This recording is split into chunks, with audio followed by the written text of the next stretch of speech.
optimiser ton quotidien tous les jours.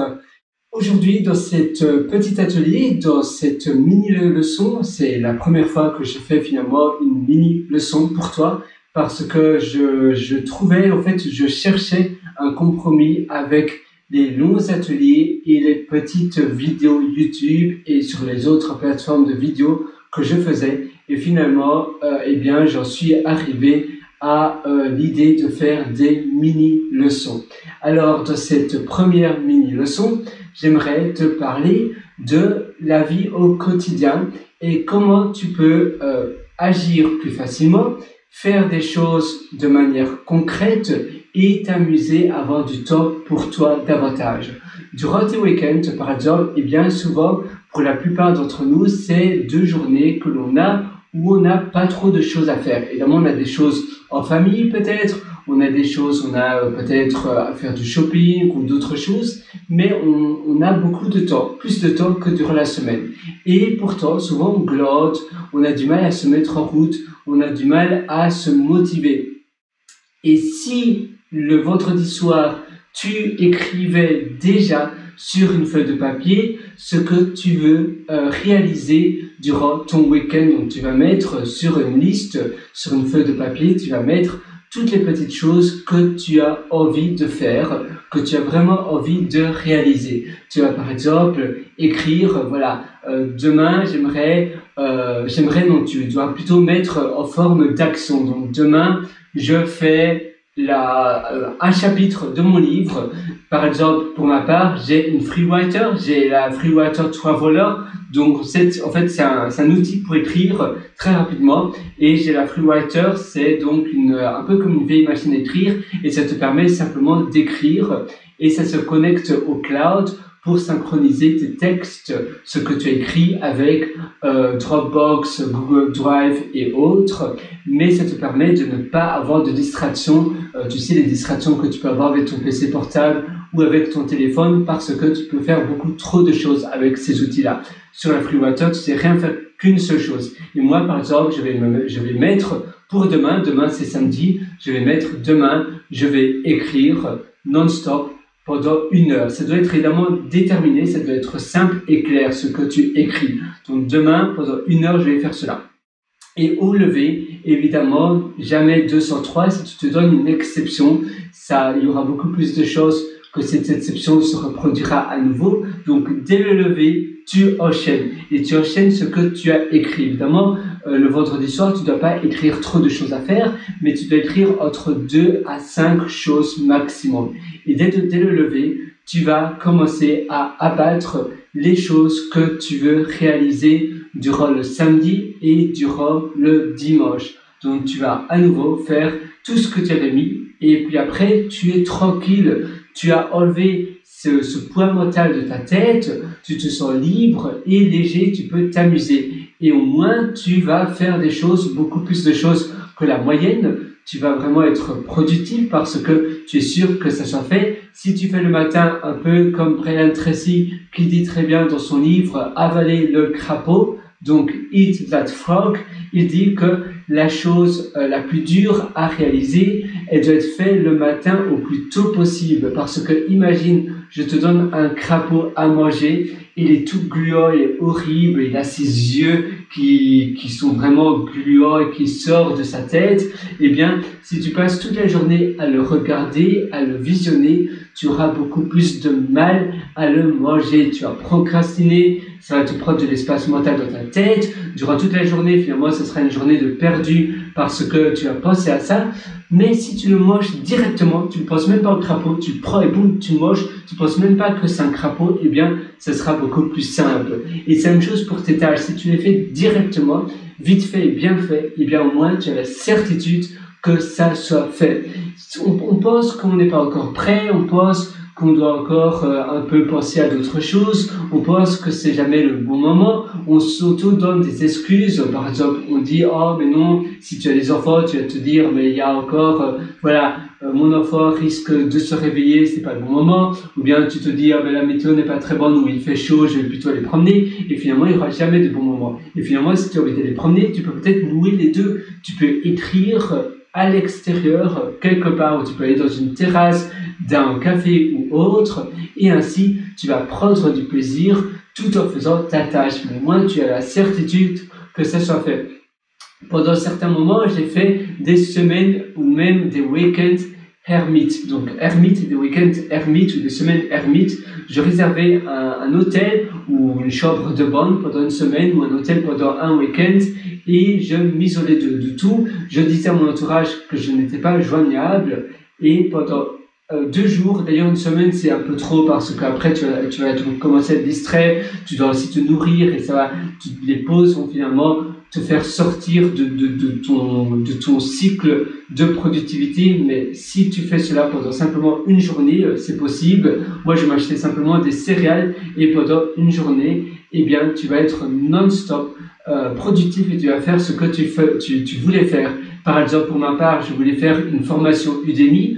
Donc une formation, eh bien je me suis isolé pendant un week-end entier. Malheureusement, je n'ai pas réussi à la terminer pendant un week-end, mais après mon week-end ermite, il s'est révélé que j'ai attrapé un virus et j'ai dû rester en quarantaine pendant 7 jours. Et du coup, j'ai pu terminer cette formation pendant les 7 jours restants. Et finalement, je n'étais pas trop malade et ainsi, ça m'a donné l'opportunité de vraiment être isolé, de vraiment être en mode ermite et de pouvoir finalement terminer ma formation. Donc, ça m'a rendu vraiment très fier. Et tu vois, si tu fais finalement des enclenchages d'actions, tu enclenches une action après l'autre tous les matins.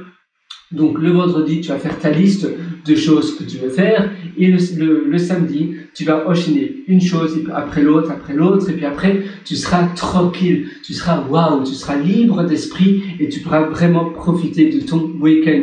Mais si tu remets cela à plus tard, eh bien, ça va jamais se produire, tu vas te sentir misérable, ça va te donner moins confiance en toi parce que évidemment, tu vas penser que tu n'es même pas capable de faire cela. Et en fait, c'est simplement une question de mise en route. En effet, la mise en route, c'est le plus dur. Se mettre en route. Tu peux aussi optimiser le démarrage d'une tâche. Par exemple, tu peux te concocter si tu as une pièce chez toi où c'est un bureau, eh bien, tu peux te dire, voilà, ça c'est mon bureau. Tu optimises toute la pièce avec des coussins, des poufs.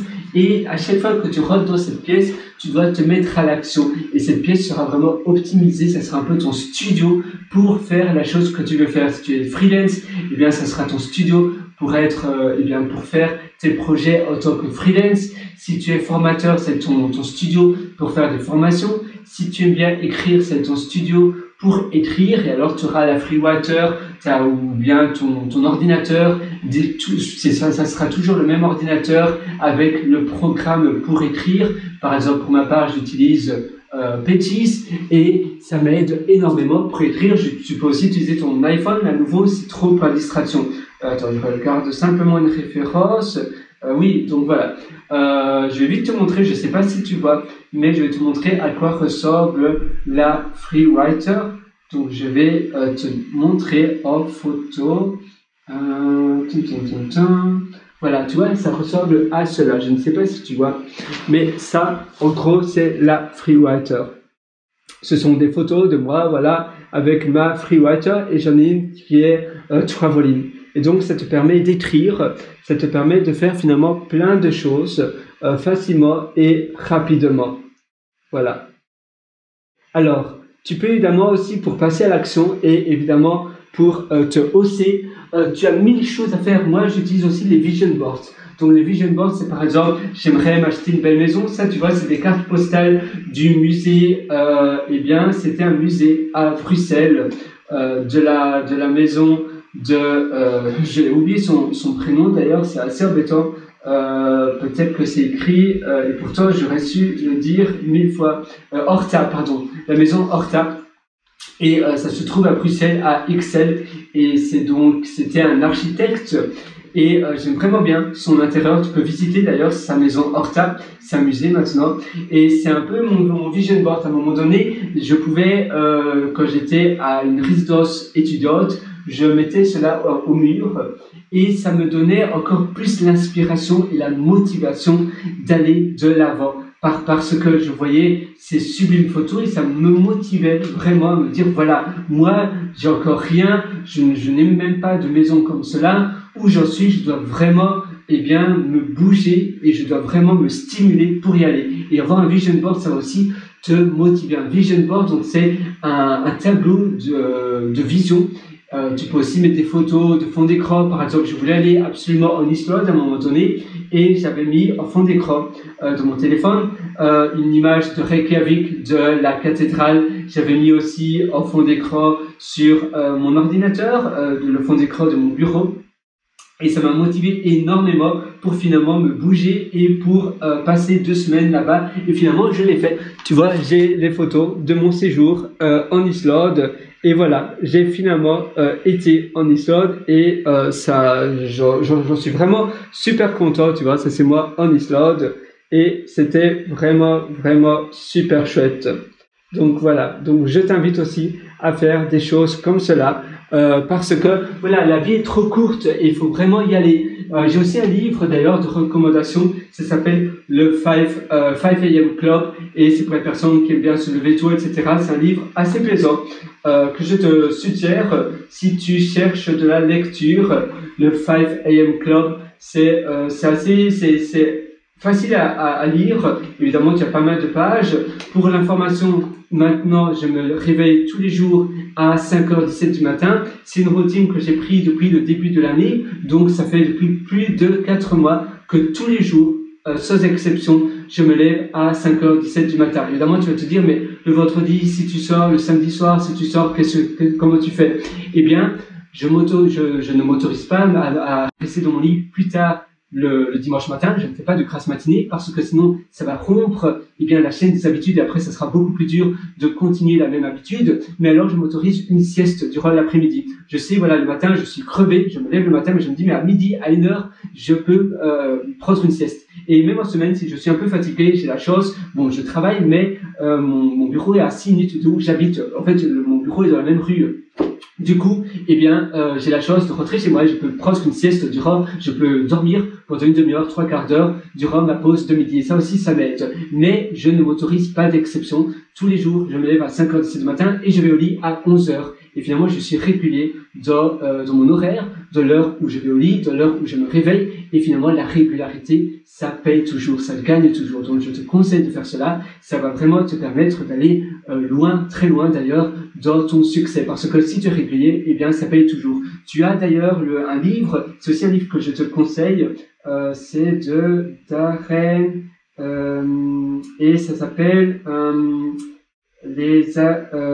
cumulés. Attends une seconde, je cherche simplement sur Internet. Alors, il est où son livre? Ça s'appelle The Compound Effect, donc l'effet cumulé de Darren Hardy, donc D-A-R-R-E-N, et puis son nom de famille c'est Hardy, H-A-R-D-Y, et voilà, je vais juste te montrer, tu vois, ça c'est son livre, Darren Hardy, et il parle de l'effet cumulé. Voilà, donc je te conseille aussi de lire son livre parce qu'il parle justement de la force de la régularité dans ce que tu fais. Même si tu fais quelque chose pendant 10 minutes, mais tous les jours est très bien, et si tu optimises toutes tes habitudes, tes petites habitudes, ton petit train-train quotidien, eh bien, jour après jour, de manière régulière, après 1 an, 1 mois, eh bien, l'effet sera énorme. Par contre, si tu fais quelque chose pendant 2 heures, pendant 1 mois seulement, et après tu arrêtes parce que c'est trop, eh bien, l'effet sera toujours beaucoup moindre, mais l'effet cumulé, c'est quelque chose d'incroyable. C'est un peu comme en finance, finalement. Tu sais, en finance, quand tu places ton argent, par exemple, eh bien, si tu places ton argent à 3%, c'est aussi, je ne sais plus le nom, ça s'appelle l'effet en finance. Oui, c'est aussi, tu vois, tu as 3%, et si tous les ans c'est 3%, plus 3%, plus 3%, je cherche simplement, ça, investissement peut-être. C'est aussi bien de noter aussi toutes les formations que tu suis, tout ce que tu suis, eh bien, tu notes cela quelque part, et ainsi, ça va te permettre